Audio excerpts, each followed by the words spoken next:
Mīļie mīlestības ceļa liecībās dalībnieki, mēs ar Ievu esam šajā brīdī nolēmuši, ka pēdējā gada dienā gribas pateikt mūsu pašu liecību par šo tik ļoti nozīmīgo un svarīgo projektu. Un, ja Ieva, man laikam jādomā par to mirkli, kurā vispār šī projekta ideja radās, vai ne, pēc baznīcas nakts, ja, kad tu biji noorganizējis šo liecību ierakstīšanu, un tad nāca tā doma par to, ka mēs varētu to darīt veselu gada garumā. Un es atceros, kā tavas acis ieplētās, bet man bija kaut kāda pilnīga pārliecība, ka mēs to varam.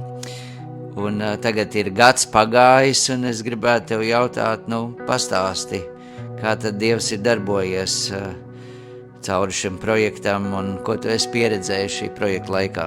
Jā, tev pilnīgi taisnība, ka manas acis ieplatās. Man tas likās neiespējami, jo arī jau baznīcas naktī man likās, ka 30 liecības savākt, tas ir kaut kāds rekordliels skaitlis. Un 366 likās nereāli man tajā brīdī. Jo mēs taču esam kautrīga tauta. Un tad es mūsu sarunas laikā dzirdēju, kā Jēzus man čukst, ak, tu masticīgā. Un man tajā brīdī bija kaut kāda tāda sajūta, ka nē, lai kas es būtu, es negribu būt masticīga.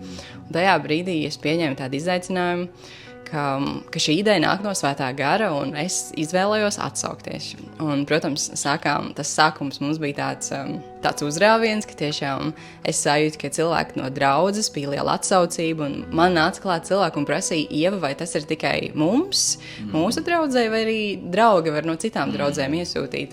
Un tad man likās, tas tiešām ir Svētais gars, kas saka, ka tas nav tikai mums jātur tādā mazā lokā, bet mēs varam iet ekumēniski šo projektu taisīt. Un man likās, ka Dievs ir ar mani un par mums šajā projektā. Un tad pienāca, laikam, pavasaris, un es sapratu, ka tās liecības sāk nākt aizvien mazāk. Un tad es kaut kā nodomāju, ka laikam tikai man to vajag, ka nevienam citam nevajag. Un katru reizi, kā man ienāca prātā šī doma, es saņēmu pāris liecības e-pastā. Un tas man arī tā kā liecība, ka Dievs klausās, kas notiek manā sirdī ar mani. Un tad bija vēl viens lūzuma punkts vasaras beigās, ka man likās, tiešām tas tagad gan būs viss, ka cilvēkiem tā... Noguruši varbūt jau piekuši. Jā, un paldies tev, ka tu neļauj man padoties, un tad arī bija tāds jauns pieplūdums no cilvēkiem, kas vēlējās ierakstīt aizlūkšanas. Tā kā paldies visiem, kas komandā ierakstīja aizlūkšanas. Un arī paldies jums, ka tiešām, man liekas, ka aizlūdzēji arī jūta kaut kādā brīdī, ka man vai nu sāk zust ticība tam visam, vai arī sāka zust pašai spēki, kad aizlūdzēji man sāka sūtīt privātas lūkšanas, tā kā audio liecība mīlestības ceļam un privātu lūkšanu man.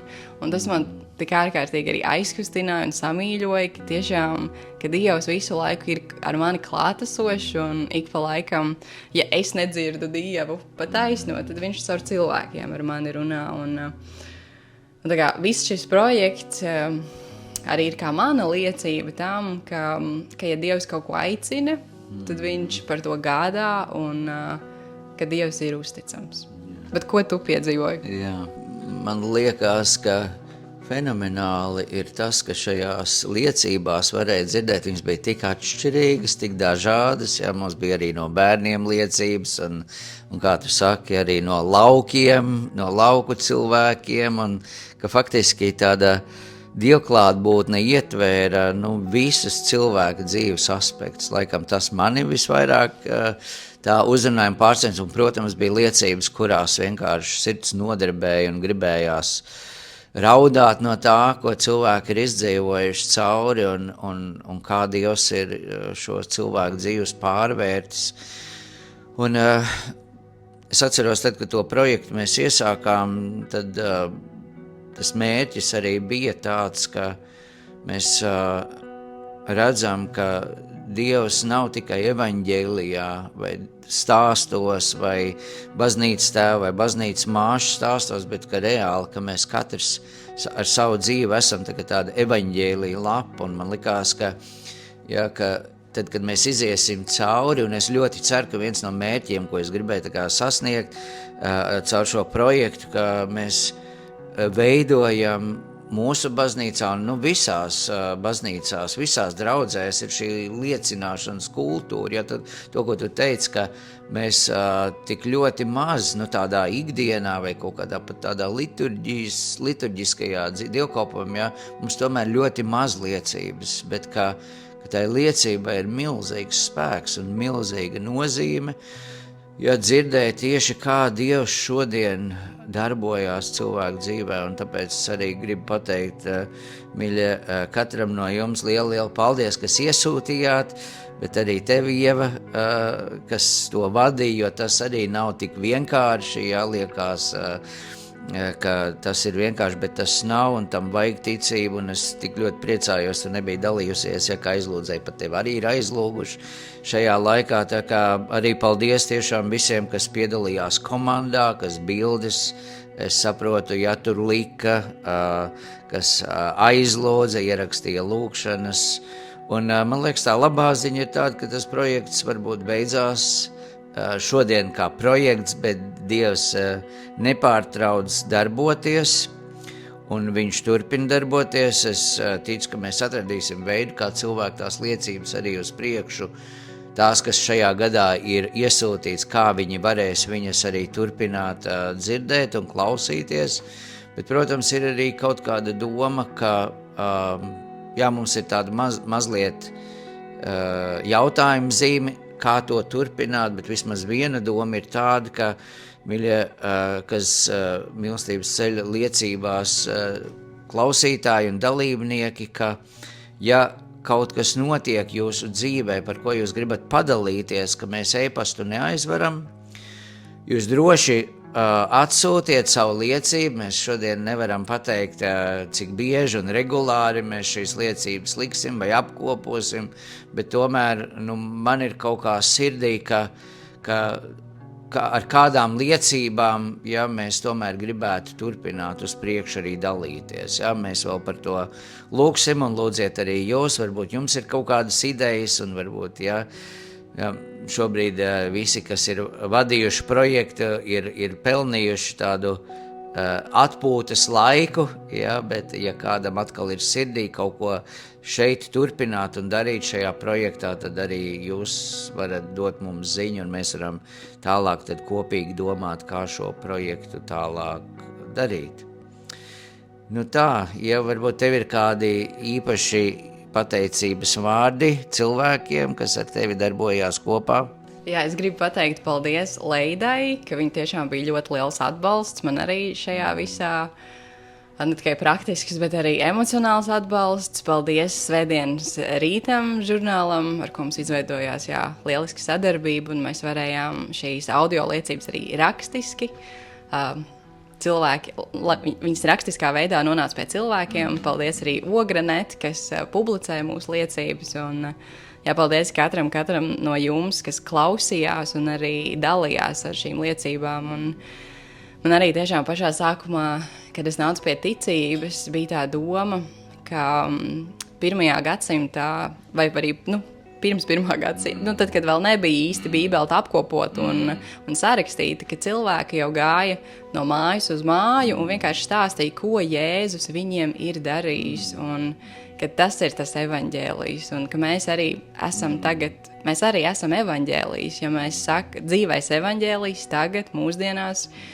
un tiešām sirdī Svētais Gars ir līdzis to, ka mums ir jāstāst un jādalās par to, ko Jēzus mums dara, jo tā ir liecība, kas nepieder tikai mums, bet tā ir dāvana no Dieva mums, ar ko Dievs aicina mums dalīties tālāk. Un kā paldies visiem par šo dāvanu, ko mēs uztaisījām sev un viens otram. Un mēs to visu liekam Dieva rokās, lai Dievs vada to visu tālāk, kā Dievs to ir iecerējis. Tiešām ļoti īpaši ka mēs esam varējuši pavadīt šo gadu liecības zīmē, un es arī ticu, ka daudziem no jums šīs liecības ir daudz ko palīdzējuši dziļāk piedzīvot, sastopot un ieraugot tiešām šo Dieva dāsno un bagāto žēlastību, bet, kā jau es teicu, Dievs nebeidz darboties, Dievs turpina darboties, mēs turpinām Dievu slavēt, Dievu pagodināt, un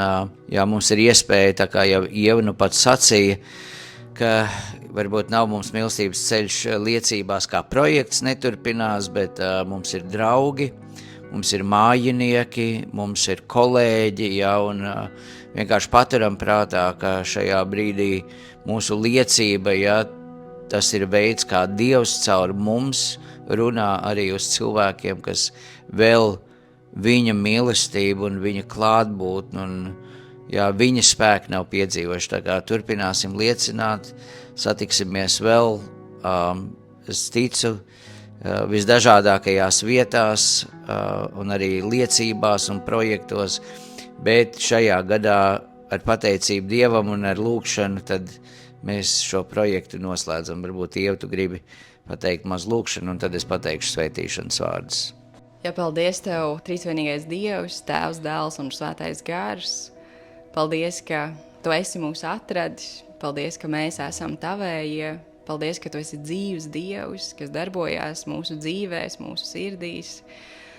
Paldies, par visām dziedināšanām, kuras Tu mums dāvā, paldies par savu klātbūtni, par dievbērnību, par izredzētību, kas mums visiem ir Tevī, Kungs Kristu, un es lūdzu, lai Tu turpini mūs bagātīgi svētīt ar savu klātbūtni, ar savu valstību mūsu vidū, dod mums drosmi turpināt liecināt Tevi un stāstīt par Taviem brīnumu darbiem, kas notiek ikdienā. Paldies par visām mazām brīnumu lietām, kuras Tu mums dāvā pieredzēt, un paldies, ka Tu mūs lieto. Tiešām paldies par visu projektu, kas ir aizritējis, un svētī katru iesaistīto. Es lūdzu, debes Tēvs, lai Tu svētī katru klausītāju, katru liecinātāju, katru aizlūdzēju, visus, kas bija iesaistīti komandiņā. Lai Tava svētība bagātīgi nāk pār katru no mums šajā dienā un katru dienu līdz laika galam. Mēs ieliekam sevi Tavās rokās, Kungs Jēzu Kristu, katru, kas liecinājis, un arī katru, kas gribēja ierakstīt liecību, bet varbūt neierakstīja. Mēs lūdzam Tevi svētī, vairo savu žēlastību. Mēs lūdzam, Kungs, ka Tu tiešām nāc ar savu spēku. Mēs ilgojamies pēc Tevis, mēs ilgojamies pēc Tavas mīlestības, ka mēs varam tajā ietērpties un katru dienu dzīvot tā, lai katra diena kļūst par liecību tam, ko Tu, Kungs, mūsu dzīvē esi darījis. Nāc svētī mūs un vadi, to lūdzam Jēzus vārdā. Mūsu Tēvs debesīs, svētīts, lai top Tavs vārds, lai nāk Tava valstība, Tavs prāts, lai notiek kā debesīs, tā arī virs zemes.